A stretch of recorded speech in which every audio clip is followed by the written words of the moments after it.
So the player characters need a faction. We've got 3 factions from the steampunk universe.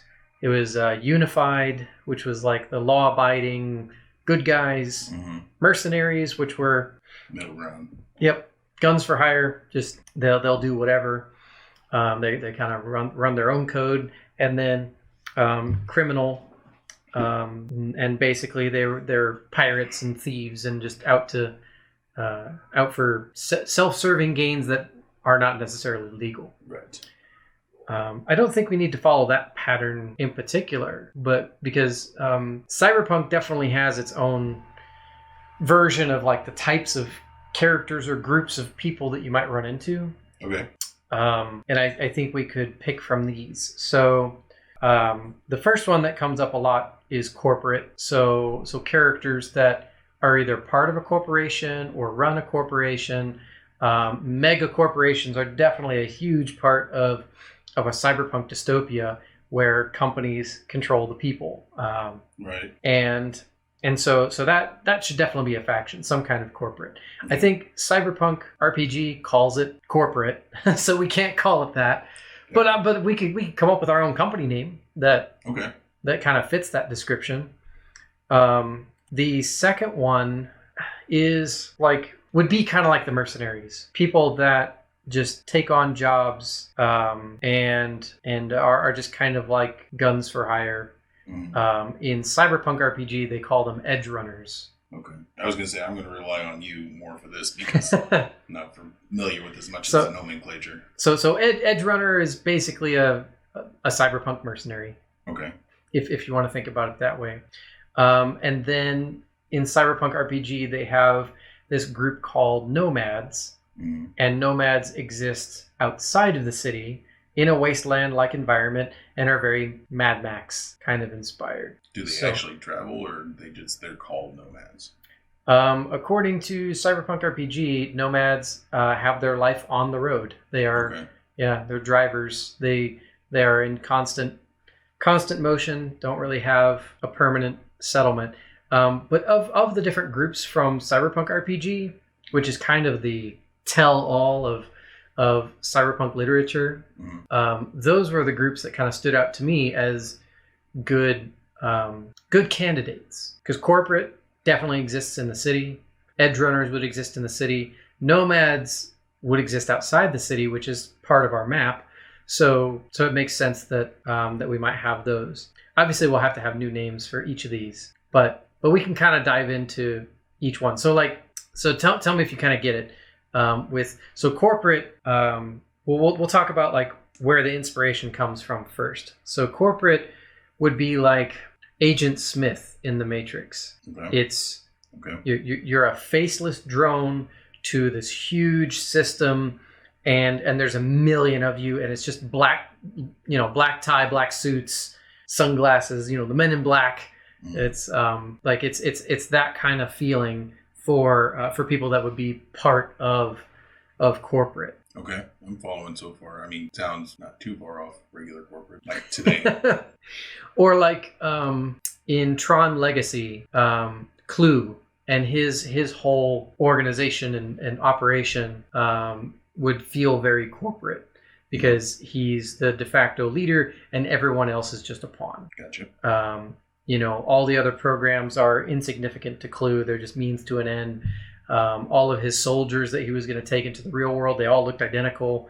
Like, Rinsler had his entire identity stripped and his face gone. Like, the Rinsler of Tron Legacy would be a very good story parallel, but just like the look of them too. It's all sleek, lots of glowy lights, lots of black.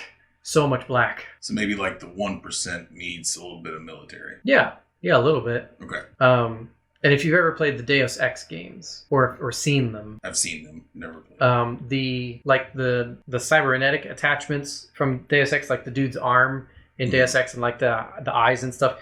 It's always like it looks way over engineered. It's super sleek and simplified.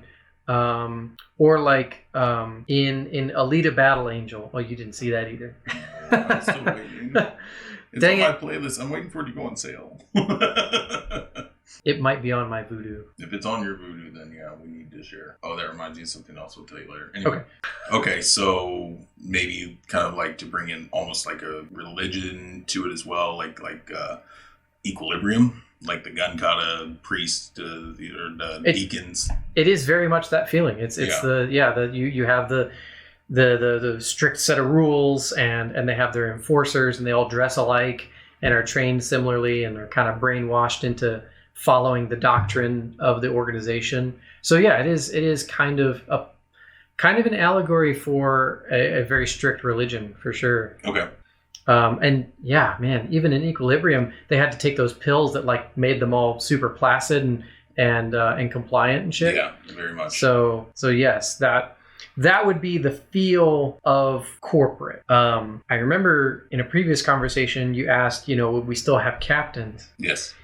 And now that we're talking about factions, it kind of makes me feel like captain is not a good word, because if you think about corporate structure or nomadic life structure, or even like a group of mercenaries, there's nobody that's really the captain.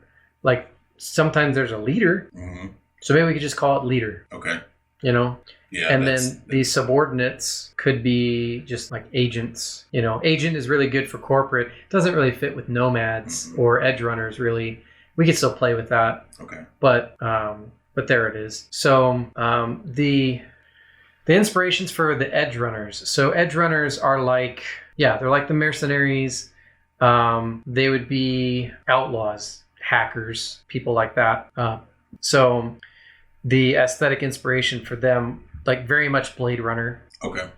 It's got a little bit of that old world feel, but lots of dirty, messy technology, cables everywhere, and like flickering screens. Neon lights, got it. And lots of neon. A lot of Asian inspiration. Okay. Into the fashion and the look, for sure. Or like when you're watching the Matrix movies, like when you're in the real world, those squid things that fly around trying to kill the people. Mm-hmm. I forget what those are called. Why can't I remember? They just call them squiddies, didn't they? I don't remember. Oh man, that makes me a terrible Matrix fan. It's been a minute. But yeah, that kind of technology feel where it's very mechanical, a little bit rougher around the edges, lots of wires and stuff. Just kind of that feeling. Cyberpunk 2077 video game and Cyberpunk Red RPG. It's that stuff is all over the place. Alita Battle Angel has good examples of this, but you wouldn't know because you haven't seen it. I will soon, I promise. Ghost in the Shell? Seen Ghost in the Shell. Okay. Ghost in the Shell would be a good example of that kind of hacker technology, screens and wires and cables, and the cybernetics are a little bit rougher. Okay. Not as over engineered or refined. Sleek. Yeah, not quite as sleek. So that's kind of the feeling. It's like function over function is more important than aesthetic, but it's probably not the most important thing. Okay. Because like the nomads, those are going to be the guys where function is the only thing you need. Okay. Aesthetic is not as important as the function of the piece. So movies like Mad Max, obviously. If Mad Max had cybernetics in it, that would be your nomads of cyberpunk. Okay. Yeah, a little bit more mechanical, a little bit more fossil fuel driven. Like if you had to build a cybernetic arm out of, parts of a Mustang. So we're thinking almost like it's not cybernetic, it's more mechanical, but still. Yeah, it's mechanical. I'm thinking like Ash from Evil Dead. It's going to be integrated like that, very reactive, but it's rough. Yeah, really, really rough. Yeah. Using things not intended for the things that you're using them for sure. So even rougher than that. Got it. Yeah. Okay. Yeah, like a piece of a car suspension for a leg prosthetic. Oh, like a piston? Okay. Yeah. Got it. Or like Mortal Engines. Mortal Engines were fossil fuel driven. It was basically a traveling city, which is kind of really cool and seems like very nomadic. And the look and feel of it was kind of steampunky a little bit, but because it was on fossil fuel engines, it's got that. If you put mortal engines in the desert, then you would have this look and feel. So it's almost like a look into what was right before the current age. Like these are the people that are still using yesterday's tech, kind of thing. Potentially, but they could also just be outcasts. So, like in Judge Dredd, when that old judge in the 1995 movie, when that old judge retired, he had to journey out into the wastes outside Mega City. Okay. And he like put on the hood and stuff, and he had the staff, and then just walked off into the wasteland to go die, basically. But then out there in the wastes, in Judge Dredd 1995, you had groups of people living out there, the cannibals, the cannibal family, and then there was the one son that was like half machine. Mm-hmm, mm-hmm. That's the kind of cybernetic you would find in the wastelands. That kind of feeling and look of the characters out there, where it's very haphazard looking. It's all about the function and not the aesthetic, and it's pretty rough. It's rough life. Mm-hmm. But that's where they live, because they can't otherwise live inside the city for whether they don't like the gang that's running the city, or they just can't really get by because they can't make any money there or whatever. The wasteland is where they survive. Okay. So those are kind of the movies that I sort of draw off of when I think about nomads, and kind of where they come from and what they're about. I might have to go rewatch some of these, because it's been a minute since I've seen almost any of them. But yeah, okay, I'm tracking. Well, is there an apocalyptic movie that you like that? Well, there's plenty of apocalyptic, but getting them to include any kind of cybernetic seems counterproductive.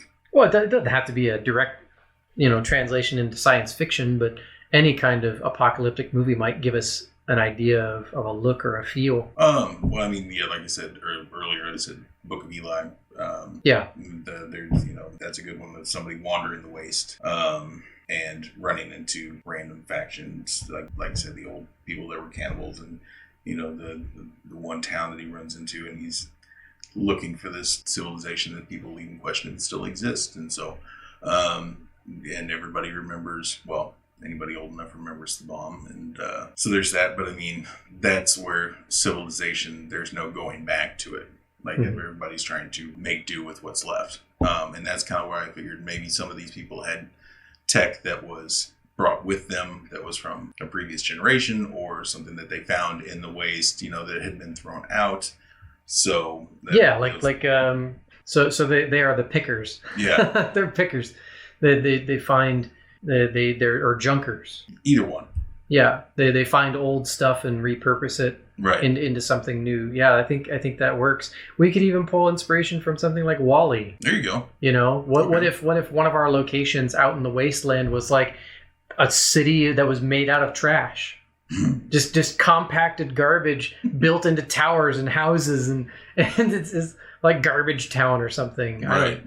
And it's all left over from just landfills or just discarded trash of the old world that is no more. Right. That became a wasteland outside of this city that just barely keeps people alive from the desolate climate just outside the city. It would make sense that those people would stay close to the singularity too, because out in the waste you would need access to something to purify more, since it's all so they probably trash go and pollution. So they're probably the ones that go more frequently through. Right, but they're just using it for themselves. They're not. Well, no, they're not trading. Yeah, they're using it to purpose it. Yeah. Yeah, they're using it to make their settlements livable. Right. For sure. But that does give opportunity for gangs or not so good players to be raiding settlements in the wastelands that are holding pure for their own purposes. True. So there's a story hook that we can use just out of that. So yeah, I think those are all good inspirations. So those are the player character factions. There's two more factions that we should probably talk about. Okay. And it's the gang that runs the city, and these settlements or families or gangs or whatever you want to call it that run the wastelands. Okay. Definitely need to get into that. I'm all ears.